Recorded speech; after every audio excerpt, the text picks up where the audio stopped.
الحمد لله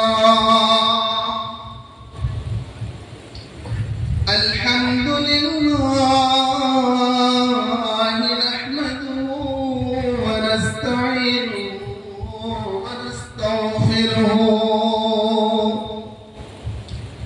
ونؤمن به ونتوكل عليه ونعوذ بالله من شرور أنفسنا ومن سيئات أعمالنا من يهده الله فلا مضل له ومن يضلله فلا هادي له ونشهد أن لا إله إلا الله وحده لا شريك له ونشهد أن سيدنا ونبينا وحبيبنا ومرشدنا ومولانا محمدا عبده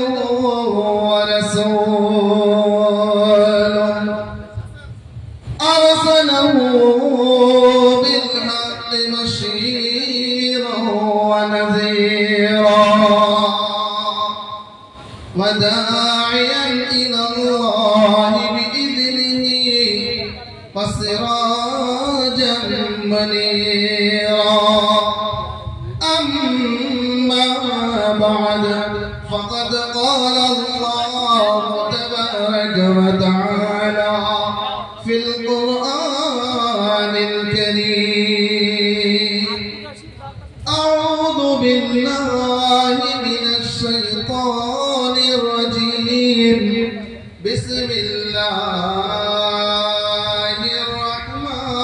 الرحمن الرحيم سبحانك لا علم لنا إلا ما علمتنا إنك أنت العليم الحكيم وقال تبارك وتعالى رب اشرح لي صدري ويسر لي أمري واحلل عقدة من لساني يفقهوا قولي خير الكلام كلام الله وأحسن الهدي محمد صلى الله عليه وسلم كلمتان حبيبتان إلى الرحمن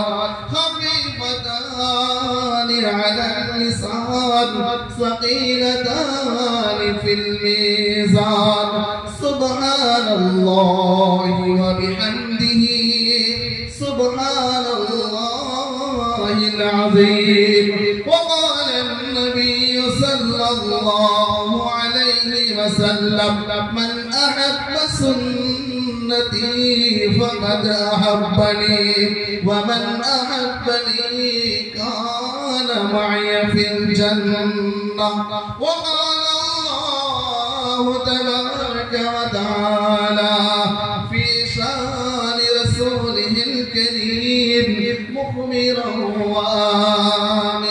وآمرا إن الله وملائكته يصلون على النبي يا أيها الذين آمنوا صلوا عليه وسلموا تسليما اللهم صل على محمد وعلى آل محمد كما صليت على إبراهيم وعلى آل إبراهيم إنك حميد مجيد اللهم بارك على محمد وعلى آل محمد محمد كما باركت على إبراهيم وعلى آل إبراهيم إنك حميد مجيد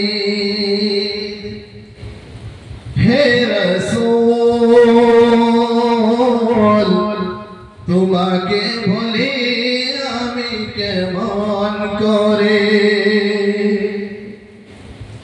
প্রিয়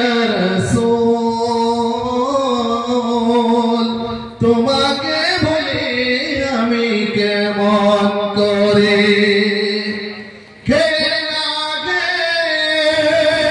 দিন প্রচারের কাজে কে লাগে দিন প্রচারের কাজে নিজেকে দিয়ে ছবি নিয়ে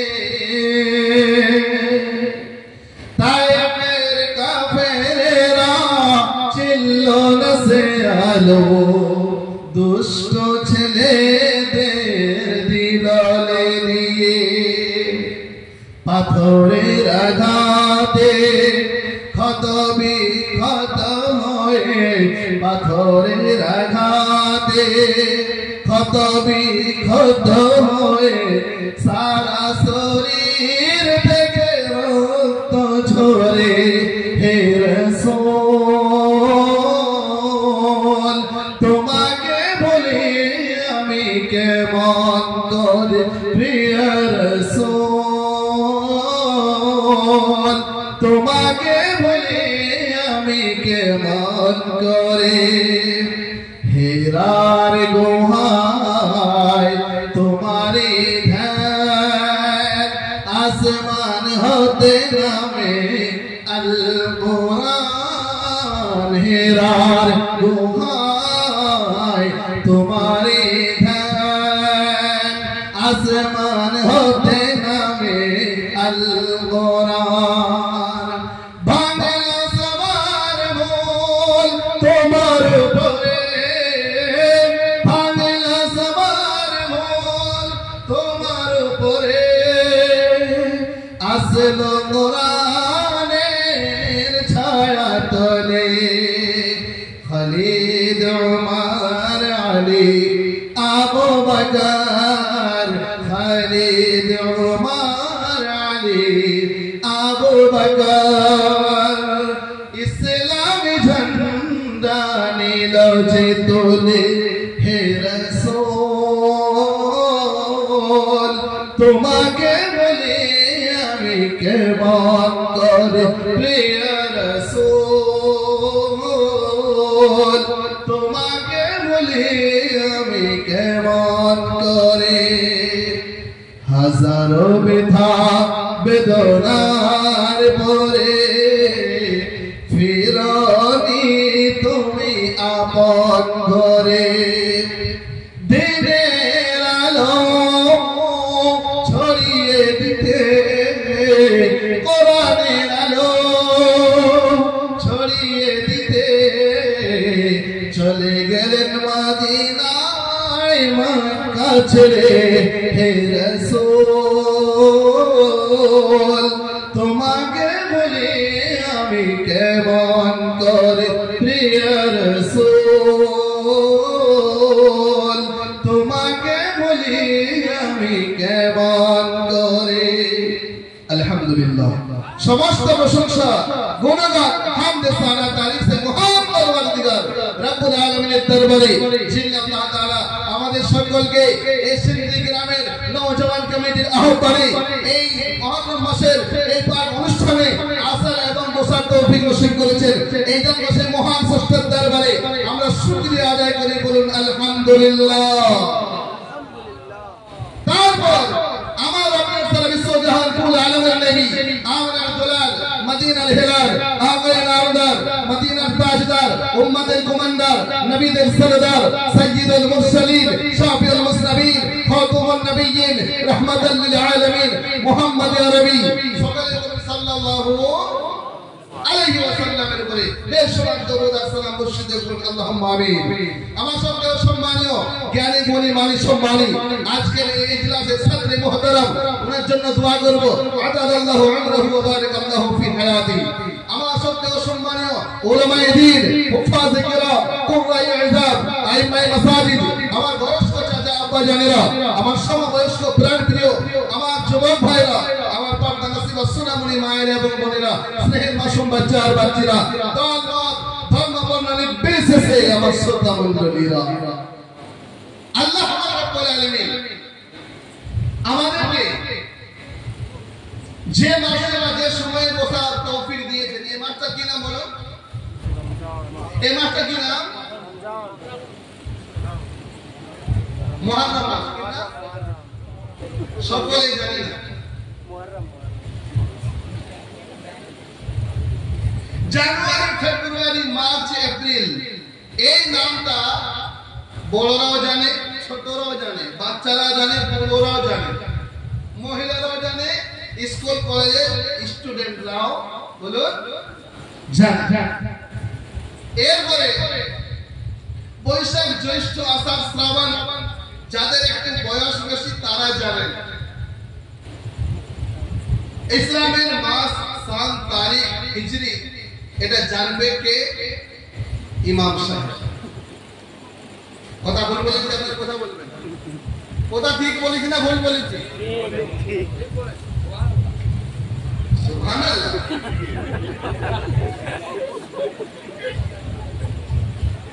যে আমাদের রাহবার, যে আমাদের নেতা, যিনি আমাদের ইমাম, তিনি স্মরণ রাখেন আর রাখতেই হবে, না রাখলে পাবলিকে বাঁশ দেবে। কথা বলে আসছে? হ্যাঁ। এই যে 12টা মাসের নাম কে দিয়েছে বলুন? আল্লাহ। বাংলা মাসের নামগুলো ভারতীয়রা দিয়েছে, ইংরেজি মাসের নামগুলো ইংরেজরা দিয়েছে। আর সাল, তারিখ, হিজরি যেটা, এটা আল্লাহর পক্ষ থেকে এসেছে। কবে এসেছে এটা জানা আছে? কবে এসেছে বলুন? তবে শুনুন যদি জানেন না। ইন্না ইদ্দাতাশ শুহুরি ইনদাল্লাহি 12 শাহরান ফি কিতাবিল্লাহ ইয়াওমা খালাকাস সামাওয়াতি ওয়াল আরদ মিনহা আরবা'তুন হুরুম। বর্ণনা দেন, জমিনকে যখন তৈরি করা হয়েছে, আসমানকে যখন তৈরি করা হয়েছে, तमाम দুনিয়াকে যখন সুসজ্জিত করা হয়েছে, লৌহে মাহফুজের উপরে 12টা মাসের নাম আল্লাহ পাক রব্বুল আলামিন লিপিবদ্ধ করে দিয়েছেন। বলুন সুবহানাল্লাহ। যে মাসে আমরা আজকের প্রোগ্রাম মুনাকিদ করেছি, এই মাসটার নাম হলো মুহররমুল হারাম। এটা হলো আরবি সাল ও তারিখ ও হিজরি, এটা হলো প্রথম মাস। হযরত আদম আলাইহিস সালাতু ওয়াস সালাম দুনিয়াতে আসেননি, তারিখে লেখা হয়ে গেছে। হযরত মুসা আলাইহিস সালাতু ওয়াস সালাম দুনিয়াতে আসেননি, মাসের নাম লিপিবদ্ধ হয়ে গেছে। হযরত ইউনূস আলাইহিস সালাতু ওয়াস সালাম দুনিয়াতে আসেননি, নাম লেখা হয়ে আছে। হযরত দাউদ আলাইহিস সালাতু ওয়াস সালাম দুনিয়াতে আসেননি, নাম লেখা হয়ে গেছে। আল্লাহ পাক রব্বুল আলামিন জানিয়ে দিলেন, যখন আসমানকে তৈরি করা হয়েছে, যখন জমিনকে তৈরি করা হয়েছে, কুল কায়নাতকে তৈরি করা হয়েছে, সেই বছরে সেই সময়তে একটা বছর 12টা মাস নির্ধারিত আল্লাহ পাক রব্বুল আলামিন করে দিয়েছে। তখন থেকে মুহররম মাস চলে আসছে।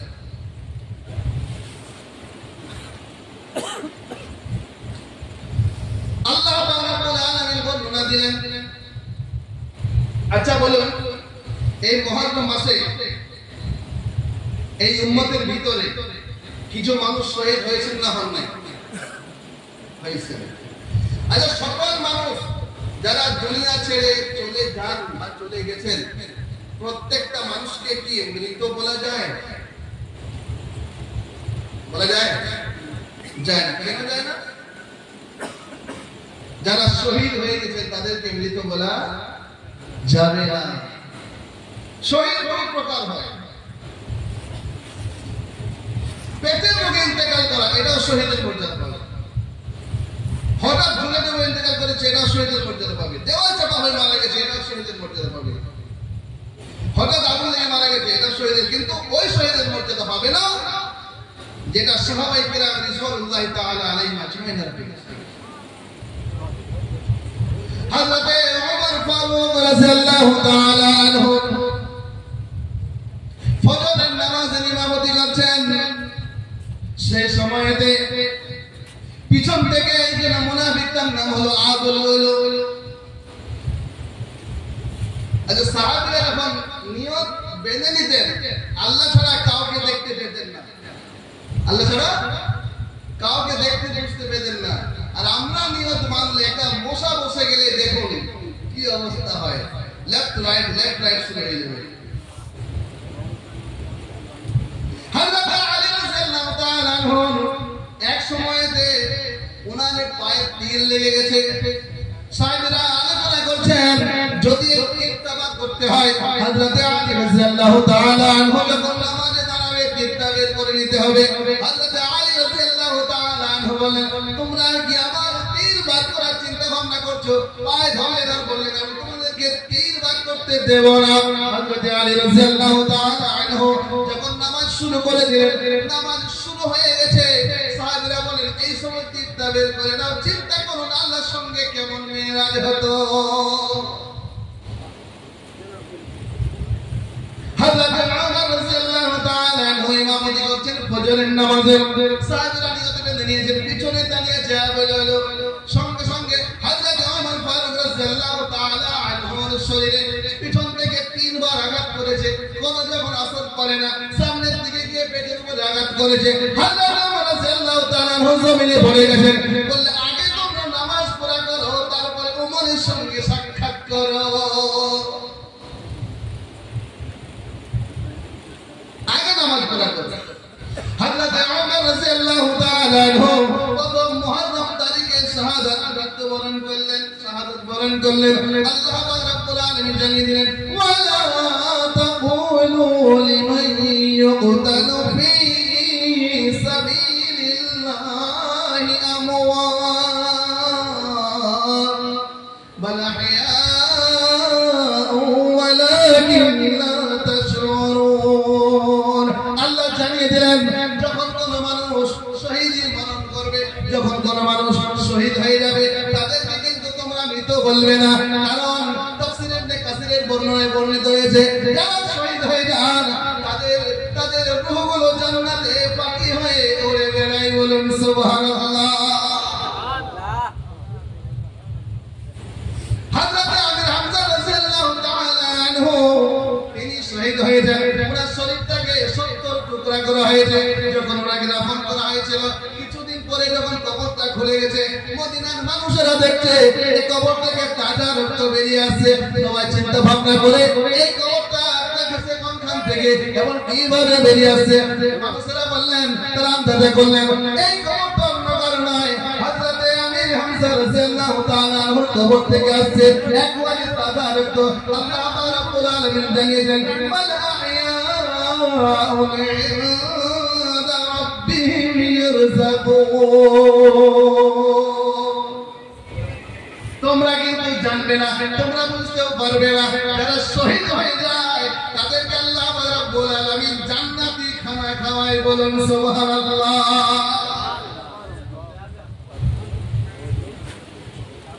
যারা দ্বীনের জন্য, ঈমানের জন্য, কোরআনের জন্য, নবীর জন্য যারা শহীদ হয়ে গেছে, তারাই হলো সাইয়্যিদুশ শুহাদা।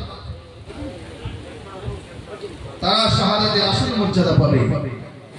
এই মাসে হযরত ইমাম হোসেন রাদিয়াল্লাহু তাআলা আনহু ৭২ জন একদিন শহীদ হয়ে গেলেন। কিসের জন্য?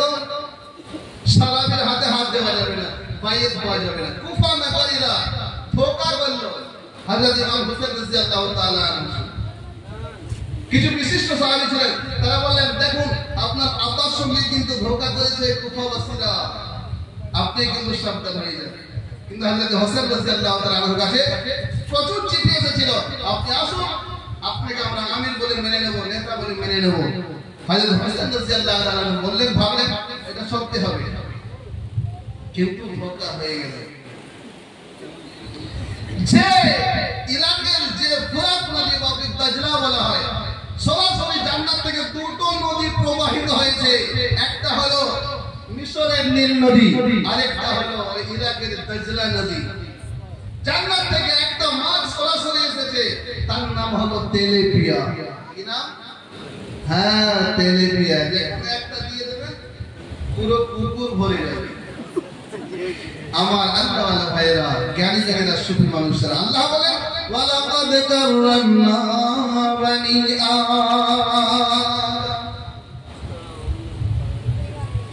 আদমের সন্তানদের উপরে দয়া করেছি, খুবই দয়া করেছি। আল্লাহ রাব্বুল আলামিন কেমন দয়া করেছে শুনুন। আল্লাহ যখন আসমানকে বানিয়েছেন কোন শব্দ ব্যবহার করেছেন? হয়ে গেছে। জমিনকে যখন বানিয়েছেন কোন শব্দ ব্যবহার করেছেন? হয়ে গেছে। জমিন, আসমান, চন্দ্র, সূর্য, সিতারা, সাইয়ারা সব কিছু তৈরি করেছেন। ফি সিত্তাতি আইয়ামিন মাস্তাওয়া আলাল আরশ। 6 দিনের মধ্যে तमाम দুনিয়াকে আল্লাহ রাব্বুল আলামিন তৈরি করে দিলেন। কিন্তু একজন মানুষকে যখন তৈরি করার সময় এসেছে, আল্লাহ রাব্বুল আলামিন 9 থেকে 10 মাস টাইম নিয়ে তৈরি করেছেন। বলুন সুবহানাল্লাহ। কতদিন? 9 থেকে 10 মাস। কথা কি মিথ্যা না ভুল? সঠিক কথা। একটা মানুষকে আল্লাহ রাব্বুল আলামিন 9 থেকে 10 মাস টাইম দিয়ে তৈরি করেন। সহজ ব্যাপার।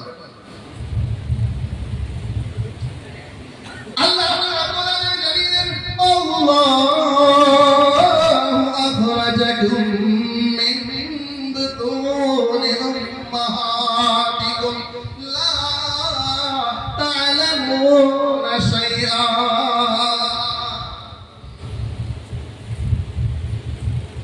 আল্লাহ জানিয়েছেন, ফেরেশতাদের একটা কনফারেন্স করলেন, সমস্ত ফেরেশতাদেরকে সামনে বসে আল্লাহ জিজ্ঞাসা করলেন وَإِذْ قَالَ رَبُّكَ لِلْمَلَائِكَةِ إِنِّي جَاعِلٌ فِي الْأَرْضِ خَلِيفَةً। আমার ফেরেশতা মণ্ডলীরা, আমি দুনিয়াতে খলিফা বানাতে চাই, আমি দুনিয়াতে প্রতিনিধি বানাতে চাই, দুনিয়াতে আমি মানুষ তৈরি করতে চাই। قَالُوا أَتَجْعَلُ فِيهَا مَن يُفْسِدُ فِيهَا وَيَسْفِكُ তারা নিজেরা ঝামেলা করবে, তারা নিজেরা অন্যায় করবে, তারা খুনোখুনি করবে, তারা রক্ত বহাবে।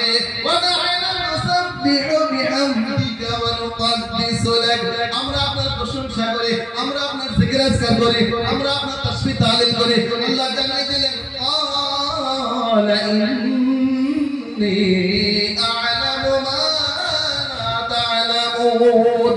আল্লাহ রাব্বুল আলামিন জানিয়ে দিলেন, এই ফেরেশতা মণ্ডলীরা, আমি যা জানি তোমরা তা জানো না। আল্লাহ বলেন, ফেরেশতারা, আমি যা জানি তোমরা তা জানো না। এরপর আল্লাহ তাআলা হযরত আদম আলাইহিস সালামকে তৈরি করে আর ওনার বিবিকে তৈরি করে রেখে দিলেন জান্নাতে।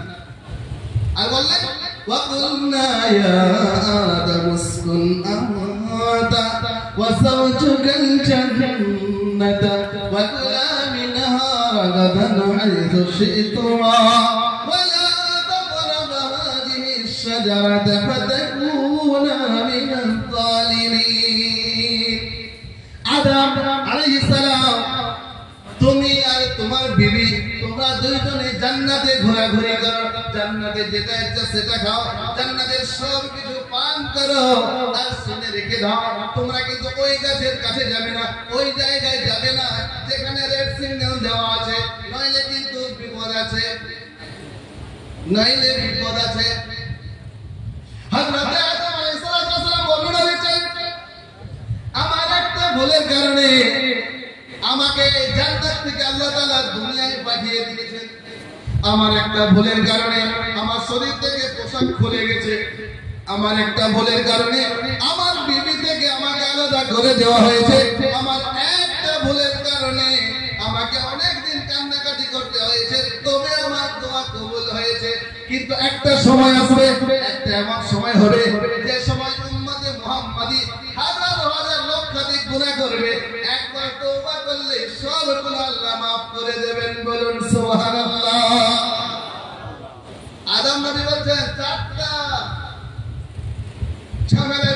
যাচ্ছিল একটা ভুলের কারণে।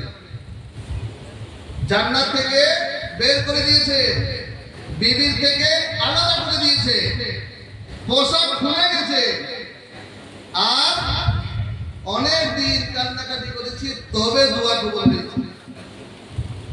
আর উম্মতে মুহাম্মাদি এত ভুল করবে, তবু আল্লাহ বাড়ি থেকে বের করে দেবে না, বিবির কাছ থেকে আলাদা করবে না, পোশাক খুলে নেবে না, আর খুব বেশি কান্নাকাটি করতে হবে না, একবার বললেই হবে আল্লাহ তওবা করছি, ক্ষমা করে দাও। জীবনের গুনাহকে আল্লাহ সেকেন্ডে ক্ষমা করে দেবেন, বলুন সুবহানাল্লাহ। তওবা করব তো ইনশাআল্লাহ, হ্যাঁ, তবে পরে করব। শয়তানকে যখন আল্লাহ তাআলা বলেন মারদুদ, দূর হয়ে যা, এখান থেকে পালিয়ে যা, তখন সে বলল কি বলে, ক্বালা আনজিরনি ইলা ইয়াউমি ইউবআসুন, আমাকে সময় দেওয়া হোক, আমাকে সুযোগ দেওয়া হোক। ক্বালা ইন্নাকা মিনাল মুনজারিন, আল্লাহ তাআলা বললেন তোমাকে সময় দিলাম, সুযোগও দিলাম, একবারে কিয়ামত পর্যন্ত। কতদিন? কিয়ামত পর্যন্ত। ইবলিস তো জিনের বাচ্চা, কিসের বাচ্চা বলো? কানা মিনাল জিন্নি ফাফাসাকা আন আমরি রাব্বিহি, আরে জিনের বাচ্চা হলে ইবলিস শয়তান। এতদিন পায় কি করে? একটা জিনের বয়স 2500 বছর, 3000 বছর, 5000 বছর, ম্যাক্সিমাম 6000 বছর বয়স হয়, কিন্তু দুনিয়ার শুরু থেকে শেষ পর্যন্ত আমাকে কেমন করে আল্লাহর কাছে চেয়ে নিয়ে জান্নাত দিয়ে দাও, চেয়ে নিয়েছে। তারপর কি বলছে আল্লাহ পাক রব্বুল আলামিন, আমার কতগুলো শর্ত আছে, যে কয়েকটা আমার কথা আছে, যে বলে কটা, বলে 10টা আমার শর্ত আছে, 10টা। বলে ঠিক আছে, একটা একটা করে বলে দাও। শয়তান কি বলছে, ইন্নাশ শাইতানা ইয়াজরি মিন আবনি আদম মাজরিদ দাম, আমি যেন প্রত্যেকটা আদম সন্তানের শিরায় শিরায় প্রবেশ করতে পারি। কোথায়? শিরা বুঝেন? যেখানে যেখানে ব্লাড ঢুকে তাকে শিরা বলা। নামাজ যখন নামাজ শুরু করে দেখবেন বিভিন্ন কথা চলে এসেছে, শয়তান ঢুকে গেছে। ইমামের মাথায়, মুহাদ্দিসের মাথায়, মুফাক্কিরের মাথায়, মুনাজিরের মাথায়, মুফাসসিরের মাথায়, ডাক্তারের মাথায়, মাস্টারের মাথায়, শরীরে শরীরে শিরাতে শিরাতে শয়তান প্রবেশ করতে পারে, তার পাওয়ার আছে। এক নম্বরে বলে আল্লাহ রাব্বুল আলামিন, আমি যে দুনিয়াতে যাব, আমার যাওয়ার পরে আমার বাসস্থান কোথায় হবে, আমি কোথায় বসবাস করব? মানুষের বাড়ি থাকে, ঘর থাকে, বাসস্থান থাকে। শয়তান বলল আল্লাহ রাব্বুল আলামিন, আমি যে দুনিয়াতে যাব, আমি কোথায় বাসস্থান হবে আমার? আল্লাহ জানিয়ে দিলেন। এই বর্ণনা আছে মুআজামে কাবীর বলে কি কিতাব আছে, সেই কিতাবে বর্ণিত আছে। বললে শয়তানের বাড়ি হলো টয়লেট, বাথরুম, যেটাকে আমরা বাইতুল খালা বলি, ওটা হচ্ছে শয়তানের বাড়ি। বুঝতে পেরেছেন? এরপরে সেখানে প্রবেশ করলে বিশ্বনবী জানিয়েছেন যে তোমরা সব সময় শয়তানের ফান্দা থেকে, শয়তানের জাল ও ফাঁস থেকে, শয়তানের থেকে যদি হেফাজত চাও, আল্লাহর কাছে তোমরা দোয়া চেয়ে নেবে, সেটা হলো আউযু বিল্লাহি মিনাশ শাইতানির রাজিম। আল্লাহ নিজে বলেন ফাস্তাইজ বিল্লাহি মিনাশ শাইতানির রাজিম। ওয়াইদা কুরিয়াল কুরআন, যখন তোমরা কোরআন পড়বে কমপক্ষে আউযু বিল্লাহ পড়ে নেবে। আপনি ভাবুন, কোরআন পড়া খুব ভালো কাজ, তারপরেও বলা হচ্ছে যে তোমরা আউযু বিল্লাহ পড়ে নেবে। বিষ্ণু বললেন তোমরা দোয়া পড়ে তারপরে সেখানে প্রবেশ করবে। আচ্ছা আপনি বলুন, সেটা শয়তানের ঘর, সেখানে মানুষ দুনিয়াতে বসে খাবার খায়, দুনিয়াতে দাঁড়িয়ে খাবার খায়, হেলান দিয়ে খাবার খায়, শুয়ে খাবার খায়, আবার কিছু মুসলমান আছে টয়লেটে গিয়েও খায়। কথা কি ভুল বলেছি? প্রমাণ করবো। মানুষ বিড়ি খায় না, খৈনি খায় না, বলে ভাই বিড়ি কেন খাওয়া? বলে উপর থেকে চাপ পড়বে, তবে তো নিচে থেকে যাবে। বুঝেছেন? তোমার এখানে যাবে, সব জায়গায় টয়লেটে বসে যাবে।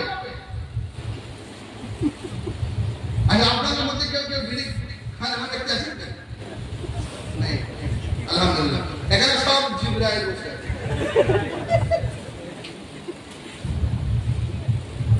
এখানে আওয়াজ করার দরকার নেই, দোয়া করে দিলে হবে, তাই না? বললে আমি জিজ্ঞাসা করছি, বলি বাবু তুমি তো বিড়ি খাও বা খাচ্ছ, তো দোয়া জানো? বলে হ্যাঁ জানি। কোথায় পেলি রে? শোনায় আমাকে। বলে বিড়ি খাওয়া তো শুনুন, আপনাকে আমি শিখিয়ে দিচ্ছি। বলে আল্লাহুম্মা বারিক লানা ফিমা বিড়ি খান। ও কোথায় পেলি রে? বলে আপনি পাবেন না, ওটা কোরআন হাদিস নেই, ওটা বানাতে হয়। আমার আল্লাহ ওয়ালা ভাইরা, বিড়ির মধ্যে জাহান্নামের 3টি উপাদান পাওয়া যায়। শুনে রাখুন কটা?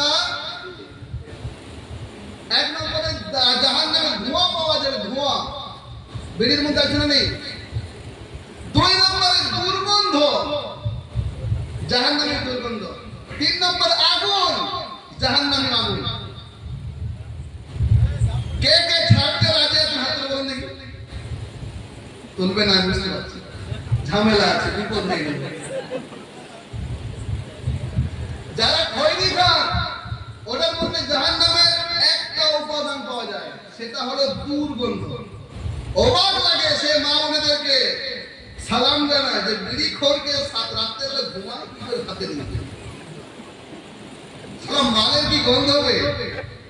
মুখের থেকে গন্ধ, শরীর থেকে গন্ধ, জামা পকেট থেকে গন্ধ বেরোয়। রাত্রে ঘুমাবে, শরীর থেকে বিড়ি গন্ধ আছে। ওই মহিলা সাথে দিয়ে ঘুমায় কি করে? তাকে তো হাজার সালাম জানাই, বিস্তার আলাদা করে দেওয়া দরকার ছিল। আমার আল্লাহ ভাইরা, তো শয়তানের বাড়ি হলো টয়লেট। ওই জায়গায় মানুষ এরকম কাজ করে। 2 নম্বরে শয়তান বলে আল্লাহ রাব্বুল আলামিন, আমি দুনিয়াতে যাব, যাওয়ার পরে আমার বসার জায়গাটা কোথায় হবে? আমরা বাড়িতে বাসস্থান করি, কিন্তু মরে গিয়ে আড্ডা করি, কি করি না? চায়ের দোকানে, পানের দোকানে, মিষ্টির দোকানে। শয়তান বলল আল্লাহ রাব্বুল আলামিন, আমি যে দুনিয়াতে যাব, আমার বসার জায়গাটা কোথায় হবে? আল্লাহ রাব্বুল আলামিন জানিয়ে দিলেন শয়তানের বসার জায়গা হবে বাজার আর মল। বাজার আর মল। বাজারে দেখবে হেমা মালিনী কি মাল রে। দেখুন, যাদের মনে আনন্দ ফুটেছে তারা ঠিক বুঝতে পেরেছে। আমার আল্লাহ ভাইরা, এই সব শয়তানের একটা এমন তীর এমন জায়গায় মারবে, বুঝতে পারবে না। এই জন্য নিজেদেরকে পরহেজগার আর আল্লাহওয়ালা, আল্লাহর কাছে ভালো করতে হলে চোখকে হেফাজত করতে হবে।